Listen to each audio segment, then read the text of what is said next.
What's going on, everyone? So I want to talk about Trae Young. Now, first off, I want to start by saying I do not think that the Lakers trade for Trae Young before the season begins.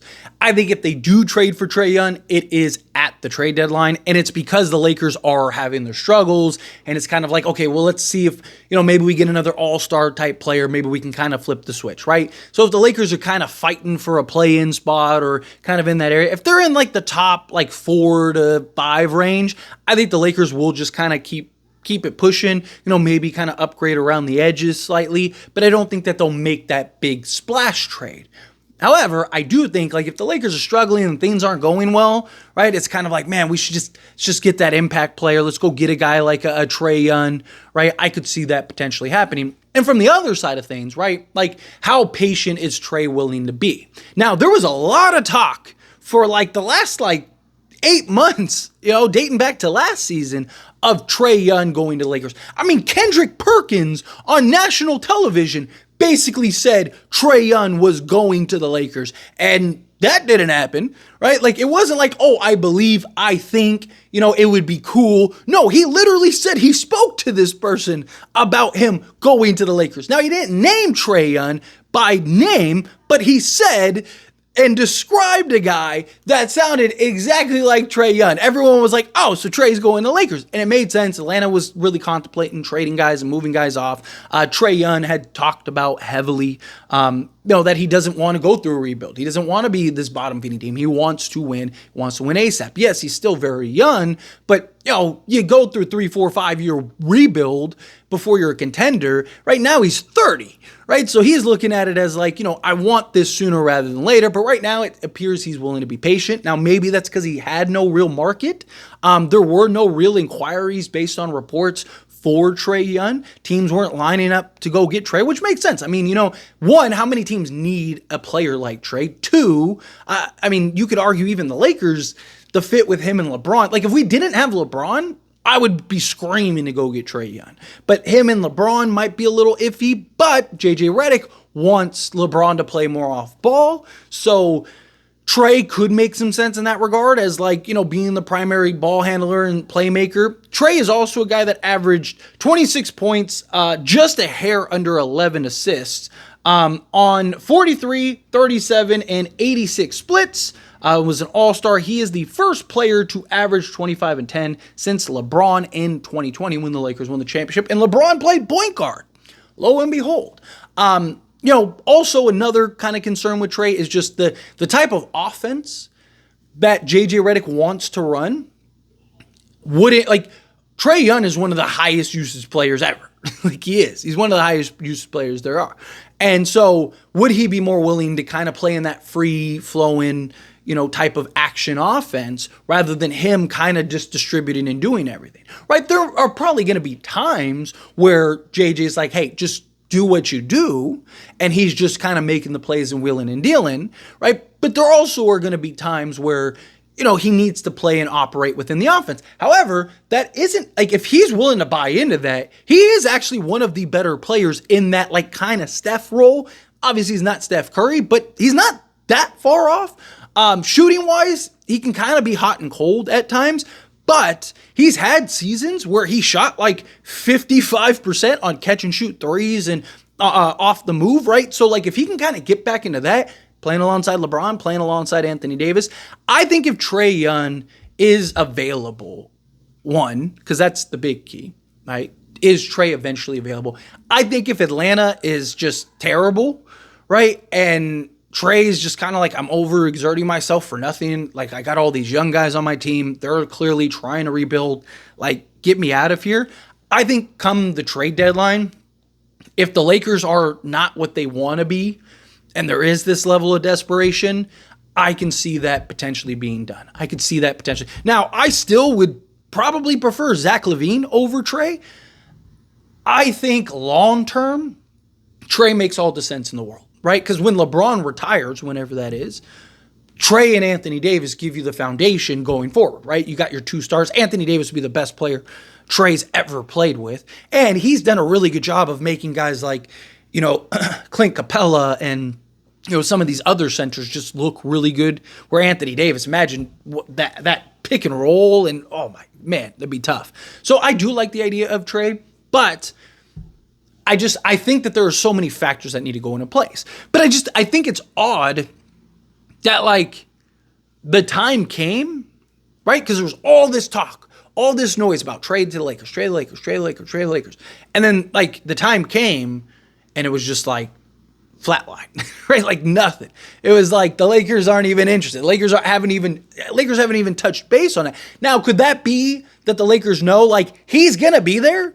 Right? Like, we don't have to worry about him. Like, he's not leaving. Like what team is going to go and trade and sell the farm to go get him? Because again, like, not only do you have to trade enough salary and put together a package that's enticing enough to go and acquire Trae Young, but you also need to have a team built out that Trae Young can compete with. And then also, it's like, how many teams need that guy? Most teams already have that their point guard or kind of star of the now or the future, right?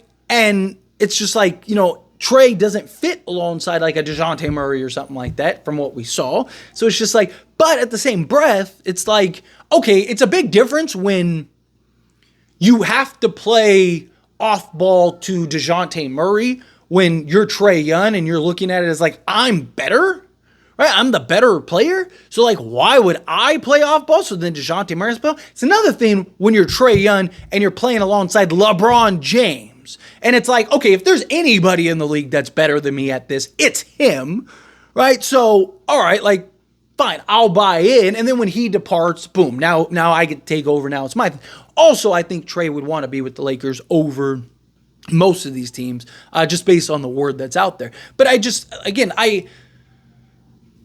there's only so many options, right? Either the Lakers, if they're bad, right? I think if the Lakers are good, and I even made a video about this, check that video out after this one if you haven't checked that out, but I even made a video about like, is it only worth doing a trade now, right? Because like, what if the Lakers are good? I think the Lakers are in that like 4 to 6 range. I do. I think you're going to have better health. I think you're going to have better coaching, right? I think you have LeBron James and Anthony Davis already in midseason form because of the Olympics. I think you're going to have a motivated LeBron, right? He's just won the Olympics, playing alongside his son, Anthony Davis. Like, you start going down the list, start checking things off, right? Like, I think the Lakers are going to be better. Health is a big factor, and then how quickly can JJ kind of get things in order, right? So, if the Lakers are good, it begs the question of like, do the Lakers make a trade at all? Or do they kind of just stand pat? Or maybe they make like a small trade, like a Valanciunas, right? Maybe they just go get a Valanciunas because it's like $10 million and they're, giving a pick swap and Gabe Vincent or something like that, and just kind of swapping those two, right? Like maybe they're doing something like that to kind of make it work. And then just kind of leaving it there, just going, hey, let's get the center and like kind of run and see how this goes. That's a possibility.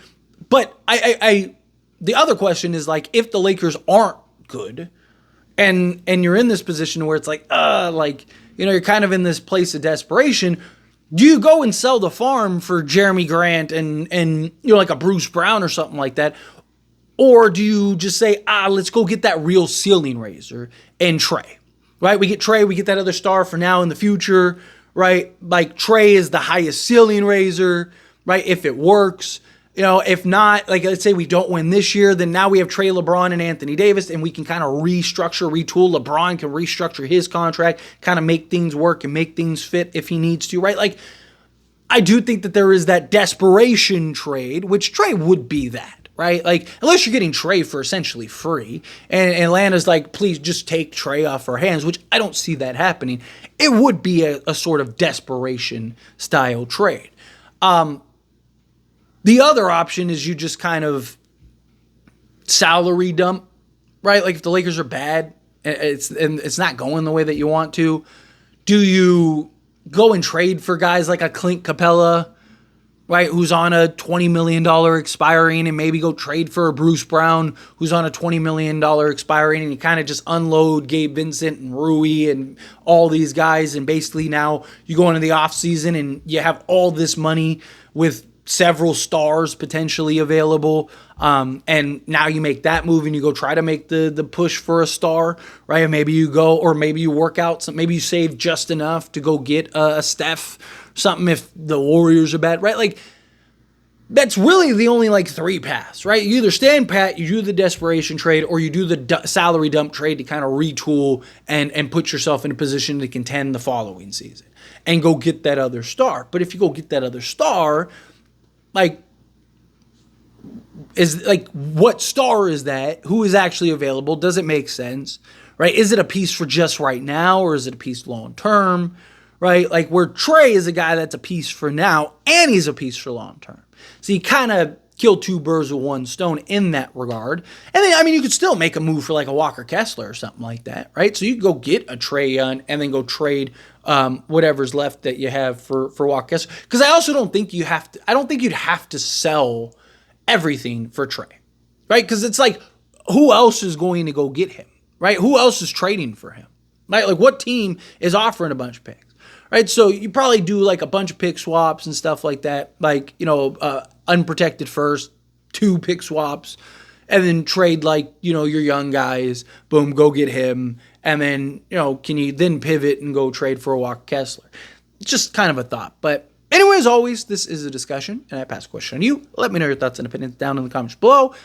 Just kind of wanted to, like I said, just was thinking about Trae, and I saw the stats pop up of Trae last season, and I was just like, what, like, it's crazy how it just went like dead silent, right? Like, again, I understand the Lakers' reluctancy to not want to trade for Trae, right? Like, it is definitely something that I'm like, because if it doesn't work, you're kind of in trouble, right? Because now you're kind of stuck with Trae, which long term I don't think would be bad, but like for the now, like with the trying to win with LeBron, it's probably a wrap in that regard. But I just wanted to, again, just have a fun conversation. Not like there's that much going on right now. It's not like we have this abundance of news. So, but anyway, again, however you feel, whatever your thoughts are, let me know down in the comments below. That being said, if you haven't liked this video, hit that like button. Helps me out. Helps me enjoy these types of videos, and I truly appreciate it. Not subscribe channel, hit that subscribe button. Turn on the bell notifications. Appreciate y'all. See you in the next one. Thank you.